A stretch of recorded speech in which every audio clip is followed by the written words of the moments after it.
அனைவருக்கும் வணக்கம். திருப்பூரிலிருந்து எஸ் தியாகராஜன். சரிங்க, இன்னைக்கு நம்ம பார்க்க இருக்கும் தலைப்பு திருமணம். அதாவது பெற்றவங்களுக்கு தான் தெரியும் அந்த குழந்தைகளுக்கு திருமணம் ஆகாமல் இருக்கிறதுல எவ்வளவு வருத்தப்படுறாங்கன்னு. ஒன்றும் இல்லைங்க, ஒரு எளிமையான ஒரு பரிகார முறை. ஏற்கனவே ஒரு வீடியோவில் இந்த விஷயத்தை நான் சொல்லியிருந்தாலும் மீண்டும் மீண்டும் மீண்டும் மீண்டும் இதே விஷயத்தை நான் ஞாபகப்படுத்துகிறேன். ஒரு அடுத்தடுத்த பலன் அதிகப்படுத்தி ஞாபகப்படுத்துகிறேன். என்ன அப்படின்னு கேட்டிங்கன்னா, திங்கக்கிழமை நாள் யார் கல்யாணம் ஆகணுமோ ஆணோ பொண்ணோ அவங்கள கோயிலுக்கு பிள்ளையார் கோயிலுக்கு கூட்டிகிட்டு போங்க.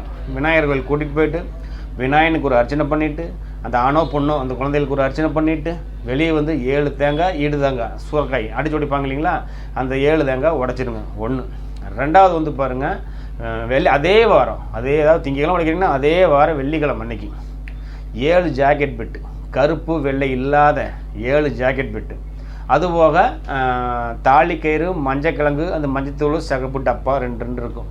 இந்த மாதிரி ஒரு பாக்கெட் 5 ரூபாயோ 10 ரூபாயோ அந்த பாக்கெட் வாங்கி 7 ஜாக்கெட்டு வீட்டு மேலே வச்சு வெத்தலை வாக்கு வச்சு ஒரு 10 ரூபா காணிக்க வச்சு குழந்தை மேலே அர்ச்சனை பண்ணிவிட்டு அம்மன் மேலே ஒரு அர்ச்சனை. அம்மன் கோயில் போங்க. இது வந்து துர்க்கை அம்மன் அல்லது நம்ம வீட்டு பக்கத்தில் இருக்கிற அம்மன் அல்லது குலதெய்வம், 3 கோயிலில் எந்த கோயில் வேணால் இதை செய்யலாம். வச்சு அர்ச்சனை பண்ணி சாமி கும்பிட்டு வெளியே வந்து சுமங்கலி பெண்களுக்கு இந்த 7 ஜாக்கெட் விட்டு ஆளுக்கு ஒன்றா கொடுத்துருங்க. 2. மூணாவது வந்து பாருங்கள், ஏதாவது ஒரு 3 கல்யாணத்துக்கு போகணும். 3 கல்யாணத்துக்கு தாட்டி விடுங்க. அந்த ஆணோ பொண்ணு அந்த குழந்தைகள் தாட்டி விடுங்க. நீங்களோட அம்மா பெற்றவங்க கூட கூட்டிகிட்டு போங்க. அங்கே போயிட்டு மணமேடை ஏறி தாலி கட்டுற நிகழ்வை 3 பார்த்தீங்கன்னா 4வது கல்யாணம் நம்ம கல்யாணம். இதை செஞ்சு பாருங்கள். இது வந்து உங்களுக்கு நல்ல மிகச்சிறந்த ஒரு பரிகாரமாக இருக்கும். நான் ஜாதக ரீதியாக ஒரு 15 வருஷமாக பார்க்குறேன். இந்த பரிகார முறை என் குருநாதர் சொல்லி கொடுத்த பரிகார முறை. இதைய சொல்லி நிறையா பேருக்கு திருமண அமைப்பு அமைஞ்சிருக்குதுங்க. நீங்களும் அதை பயன்படுங்க. இது வந்து ஒரு பொது பலன். சுய ஜாதகம் பார்க்கணுன்னு இருந்தால், ஏன்னா சுய ஜாதகத்தில் 7ஆம் இடம் தான் திருமணம். அதில் ஏதாவது தடைகள் இருந்தால் அது இன்னொன்றது அதையும் பார்த்து அதுக்கு தகுந்த பரிகார முறையை நீ செஞ்சுக்கோங்க.